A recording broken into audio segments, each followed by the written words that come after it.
Merci beaucoup. Ça prend le volume. Merci d'être là. Puis merci au groupe d'Access Communication de m'avoir réinvité encore cette année. OK, oui, techniquement, c'est moi qui ai soumis un talk. Fait que de m'avoir accepté encore cette année. Comme Olivier qui vient de finir, je trouve ça vraiment intéressant de passer après lui parce qu'il y a beaucoup de similitudes. Aujourd'hui, je fais un speed talk, alors c'est un 20 minutes. Alors, il y a énormément, vous allez sortir d'ici avec énormément de questions, mais on va passer à travers les sujets un peu plus tard. Mais ce que je veux vraiment, c'est assembler une série de sujets ensemble pour que vous réalisiez l'impact que va amener la transformation de l'industrie automobile. Je ne vendrai pas le punch tout de suite, mais on va y aller. D'abord, un petit peu sur qui je suis. Parce que l'année passée, j'ai fait un speed talk, puis la seule question que j'ai eue, ben, est-ce que vous pouvez me dire ce que vous faites dans la vie? Bon sujet. Alors, non, anyway. Alors, ce que je fais dans la vie, je travaille en conformité dans le domaine bancaire. Ma carrière est passée en infosec. J'ai été admin, j'ai été programmeur. J'ai fait de la gestion en PME. En fait, j'ai touché à plein de choses dans ma carrière. Aujourd'hui, principalement, je fais de la conformité au niveau applicatif pour une grosse banque. Mais anyway. Alors, autrement, j'ai été speaker ici au Hackfest. Je ne sais plus combien de fois depuis tantôt que j'essaie de me rappeler combien de talks j'ai fait. Mon premier talk à vie a été au Hackfest, qui est un moment mémorable. Puis un jour, je pense que je vais le refaire juste pour la nostalgie. Je vais peut-être la soumettre pour le Hackfest 10, ça serait trop cool. Alors, c'est ma septième présence aussi au Hackfest.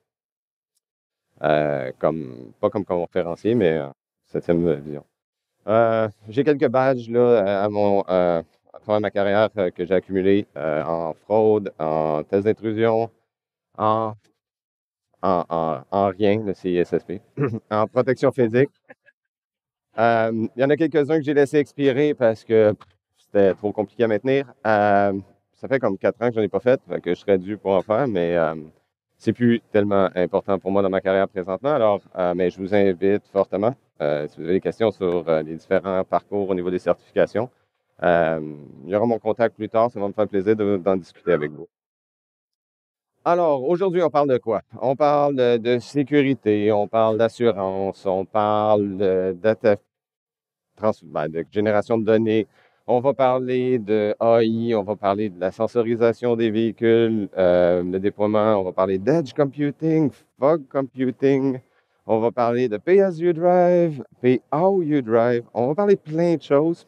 Ah oui, j'ai oublié de parler aussi des types d'analyse sur le big data, Hadoop Stack. Anyway. Alors, c'est un speed talk.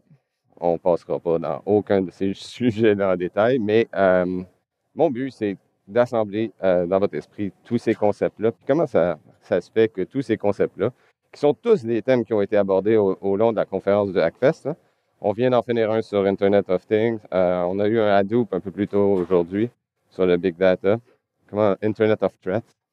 On a eu un sur Big Data un peu plus tôt. Alors, tous ces concepts-là vont s'appliquer à la voiture automobile, mais comment ça se fait? Alors, here you go. La raison pourquoi moi j'ai commencé à m'interroger à ça, c'est vraiment au niveau de l'assurance.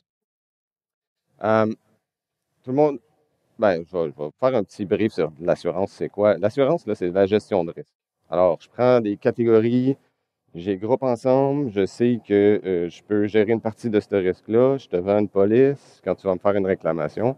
Je l'ai géré dans un bucket de façon à ce que je finisse par faire de l'argent. Maintenant, l'assurance étant tellement réglementée que de moins en moins, ils ont le droit de faire de l'argent. Ils en font un peu, mais ils font de l'argent avec l'argent qu'ils ont dans leur poche avant que vous réclamiez. Fait que de moins en moins d'assurance, les gens ont tendance à percevoir on paye de l'assurance, puis on réclame jamais. Mais dans la vraie vie et statistiquement, l'assurance est réclamée effectivement et on se retrouve les compagnies d'assurance se retrouvent à payer des réclamations et à rembourser. Donc, c'est un peu un préambule sur l'évolution ce qu'on appelle, l'assurance basée sur l'utilisation. Je l'ai pratiqué, mais en français, ça sonne juste pas bien, là. On appelle ça le Usage-Based Insurance, UBI. Le UBI est là depuis toujours. Je sais pas ceux que les plus vieux d'entre nous, là, quand il y a longtemps, quand on prenait des assurances, on avait un beau formulaire comme ça, dans le temps du papier et des fax, où était noté simplement combien de kilométrage vous pensez faire avec votre véhicule, quelques données d'informations sur où tu restes, où ton véhicule, combien ça te prend pour aller travailler, etc. Il faisait un petit calcul avec des roulettes en papier, là. Puis là, il disait, bon, tu vas payer tel montant pour ton assurance. Euh, C'était de l'assurance basée sur l'utilisation. Essentiellement, il calculait en fonction du type de kilométrage que tu fais, ton profil de risque. Euh, est arrivé une deuxième génération à un moment où ils ont décidé d'utiliser un GPS embarqué où ils pourraient dire, ben, si ton véhicule est stationné dans le Bronx à tous les jours, il y a des chances que tu sois plus à risque que quelqu'un qui... ben, aucun préjudice au Bronx, là. Juste disclaimer ici. Ça se peut que tu sois plus à risque que quelqu'un qui vit ailleurs, par exemple, ou qui stationne son auto dans un garage souterrain avec un garde de sécurité. Donc, en raffinant, en obtenant plus d'informations sur qui étaient leurs consommateurs, il était en mesure de créer des pools, des piscines de clients qui représentaient avec des risques similaires et pouvaient effectivement les charger en fonction. Ce qui a amené le fameux dongle. Et je vous dis, je ne suis pas sûr que je trace ce gars-là pour aller plugger quelque chose dans mon char, mais le fameux dongle a amené quelque chose d'intéressant. C'est même sur les vieux véhicules qui avaient des systèmes très, très... On ne voit pas très bien la photo, peut-être. Désolé, je n'ai pas de contrôle sur ça.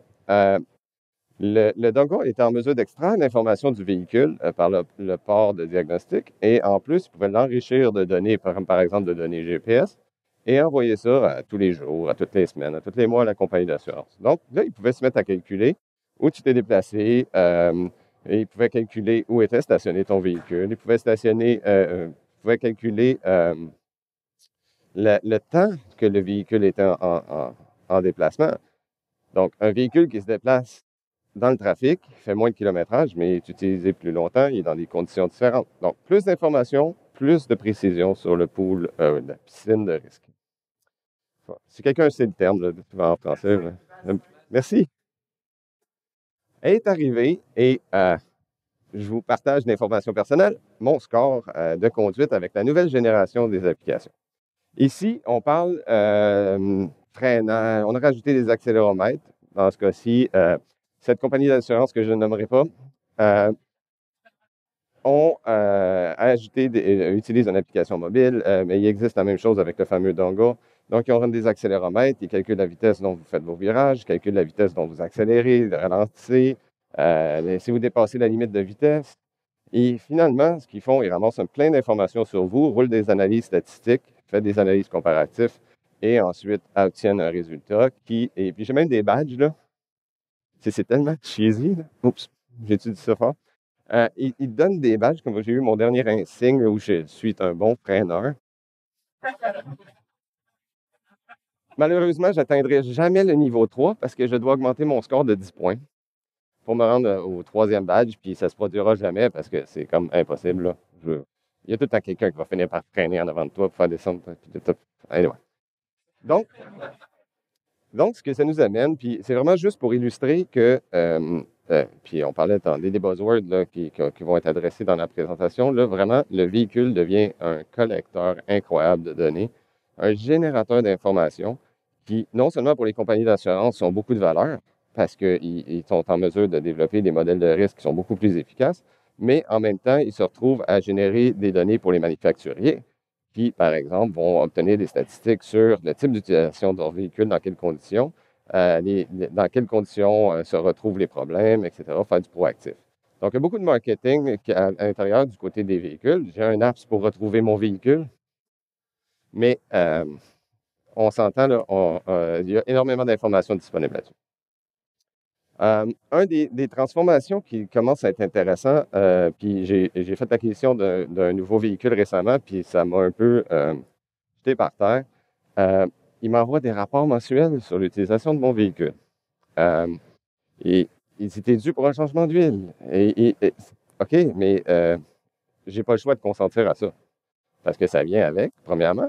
Puis deuxièmement, quoi d'autre d'informations tu reçois sur moi qui n'est pas dans ton rapport encore? OK?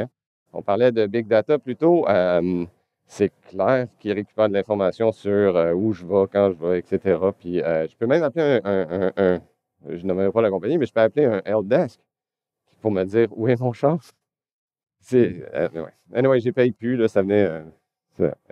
Donc, ça nous amène à la sensorisation. Donc, le véhicule, il commence à être rempli de plein, plein, plein de capteurs. Il a commencé, par exemple, à avoir les détecteurs de ligne, il va avoir les freins, il va avoir les freinages automatiques de sécurité. On va se retrouver avec les détecteurs de pluie pour les essuie-glaces qui partent automatiquement. On va se retrouver avec des caméras embarquées dans les véhicules. Et je dis on, c'est juste parce que le mien n'a pas toutes ces features-là, mais je peux en acheter un aujourd'hui qui a déjà tous ces données-là ou ces capteurs-là, ces sensors-là à l'intérieur du véhicule. Donc, techniquement, ça pourrait être possible pour un assureur de savoir dans quelles conditions vous conduisez votre véhicule. Est-ce que vous conduisez souvent la nuit, sous la pluie? Est-ce que la traction asservie, c'est difficile, le traction control, a embarqué, est-ce que vous avez allumé vos lumières de détresse? Et ce genre de détails-là. Alors, basant sur toutes ces informations-là, euh, est-ce qu'on s'entend pour dire qu'on serait en mesure d'identifier qui sont les conducteurs les plus à risque de faire des réclamations d'assurance? Alors, bon, je vais juste y aller rapidement. Un autre truc que moi, je n'ai pas vu depuis quelques années, mais qu'on a beaucoup discuté il y a quelques années, certains véhicules plus de classe avaient des détecteurs à l'intérieur du véhicule de fatigue. Je ne sais pas si on en a encore aujourd'hui, ça n'a peut-être pas bien marché, mais je n'en ai pas vu récemment. Mais ça m'a beaucoup intrigué parce que ça m'arrive souvent de conduire tard, fatigué. Et c'est un autre capteur qui pourrait être embarqué dans les véhicules qui serait particulièrement intéressant de savoir si le conducteur a conduit sous des facultés de la fatigue. Alors, rapidement, c'est ça. Donc, l'évolution du véhicule s'en va vers, on s'entend tous, on s'en va vers le véhicule autonome. Plusieurs sociétés investissent des sommes considérables pour rendre la vie de tout le monde un peu plus facile. Faire la transition depuis l'assurance, c'est intéressant. Si, particulièrement, on a des voitures autonomes, puis qu'on peut s'entendre qu'une voiture autonome va arriver à un prix éventuellement raisonnable, pourquoi j'aurais des chauffeurs? Aujourd'hui, on s'en sort. On va parler un peu dans la prochaine diapo de l'évolution de l'autonomie des véhicules, mais on s'entend que c'est une industrie présentement de développer le véhicule autonome qui est incroyablement complexe. Il y a énormément de senseurs, puis on les voit par catégorie ici, le traitement de senseurs, la connectivité, l'évolution de la prochaine génération d'LTE pour permettre aux véhicules d'être en mesure d'envoyer l'information nécessaire, etc. Alors, il y a énormément d'investissement qui est fait de recherche et tout. Et c'est, bon, vous avez vu les noms qui sont là. Il y en a un que j'aime beaucoup, aucune affiliation, là. C'est Lynx, là. On va en reparler. Vraiment trop cool. C'est probablement mon prochain talk. Donc, parlons d'autonomie. Il y a plusieurs types d'autonomie dans les véhicules, puis ça, moi, je suis là. Certains sont assez simples, comme par exemple des avertissements, etc. Le driver assistance, l'assistance, comme quand on roule sur la ligne, le capteur, un capteur LIDAR à base de lumière, va détecter la ligne où elle est. Bon, la ligne, des fois, elle disparaît, fait qu'il va utiliser d'autres types de vérifications pour essayer de dire que vous avertit, vous êtes trop proche de la ligne, etc. Automation partielle, automatisation partielle, on va parler de frais d'arrêt d'urgence, etc. On va commencer à parler wow, tu sais, le cruise control. On s'entend, ça en fait partie. Ensuite, ça continue, l'évolution continue pour se rendre à l'automatisation complète. À chacune de ces étapes-là, je ne suis pas ici pour vous parler de chacun des détails là, parce qu'on en aurait pour probablement 1 heure juste pour ça. Mais c'est le chemin que va devoir prendre l'industrie en certifiant chacune de ces étapes-là pour se rendre jusqu'à faire confiance en des véhicules autonomes. C'est drôle parce que l'assurance est tellement pas prêt à des véhicules autonomes. J'avais une photo que j'ai tirée, mais ça datait de 2015, fait que j'ai décidé de la retirer. Mais on voit un officier de police arrêter la voiture autonome de Google, là, hilarant. Il dit, il n'y a personne à bord. Premièrement, je ne sais même pas pourquoi la voiture autonome a arrêté. Là. Il dit, il me flash ses lumières. Non, en fait, ça m'intéresserait de savoir pourquoi elle a arrêté, mais la voiture a fini par se faire arrêter, ou plutôt intercepter, disons. Et il n'y avait personne à bord pour donner l'étiquette. S'il y avait manqué un stop, OK, je l'envoie où? Au 1 Google Drive. Alors, c'est ça. Alors, à travers chacune de ces étapes de maturité, disons, de l'industrie, on va devoir retrouver certaines fonctionnalités qui devront être intégrées de façon à être en mesure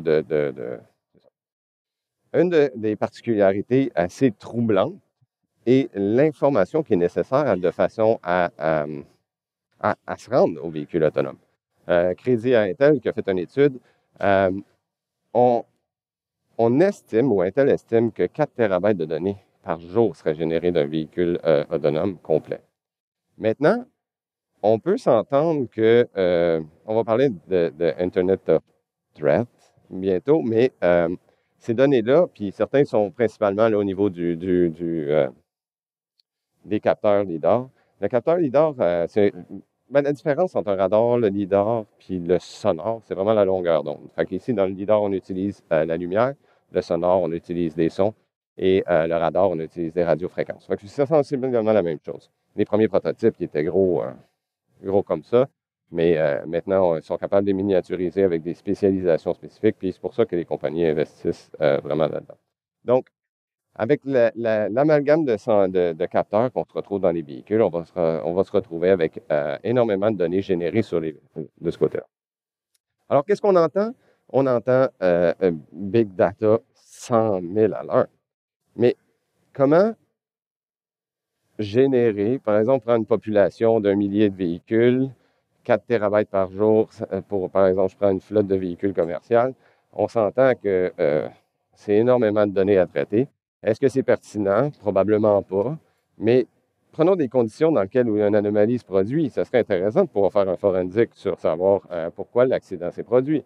Encore là, on n'a pas passé à travers la chaîne d'évolution ou des étapes de maturation du véhicule autonome encore. Beaucoup de tests sont en cours, mais on s'entend que les véhicules autonomes qui roulent présentement, ils sont des générateurs complètement hallucinants de données puisqu'ils sont en train de faire la recherche dessus. À un moment, il va falloir qu'on trouve une solution pour traiter cette information-là de façon beaucoup plus efficace. Donc, ça m'amène à l'Internet des choses. Donc, nos véhicules vont faire partie de ça. Donc, on sait qu'ils ont le problème qui vient avec le big data. Donc, avec le big data, les problèmes qu'on connaît sont les outils qu'on utilise aujourd'hui. La façon qu'ils sont gérés, on peut toujours les encapsuler. Dans quelques années, on va les avoir réglés, ces problèmes de sécurité-là, avec ça, avec les implémentations logicielles de big data. Mais l'enjeu qu'on va se retrouver de ce côté-là, c'est les types d'analyses. On va trouver des analyses descriptives beaucoup plus difficiles. Donc, savoir qu'il y a un accident qui s'est produit, est-ce que tu peux me décrire dans quelles conditions cet accident-là aurait pu se produire? Il faut avoir toutes ces données disponibles. Alors, où on va devoir prendre ces données-là? Je vous réfère à un petit schéma de... Ah! Je me trompe tout le temps. Putain. Ouais, c'est pas très clair. Hein. Mais bon, un petit schéma standard qui vient de mes amis de ISO. La seule option, c'est de pousser le plus possible le traitement de l'information proche du générateur de l'information. Ça, on s'entend, c'est un pattern d'architecture que tout le monde connaît. Maintenant, si la voiture elle-même prend la décision, comme aujourd'hui elle prendrait de mettre les freins, c'est elle qui va avoir l'information. Donc, c'est la seule place où on va être en mesure de retrouver. Pour l'exemple d'un accident de voiture, c'est pas tellement un problème. Mais si on prend l'exemple d'un enjeu réglementaire sur un pool d'assurés, ça me prend cette information-là. Il faut que cette information-là soit remontée. Donc, il y a de l'information, moi, que j'ai besoin pour définir ou justifier mes critères de risque. Je dois les remonter. Donc, plus on va aller vers l'évolution du véhicule autonome, plus le traitement va se retrouver poussé près de la voiture.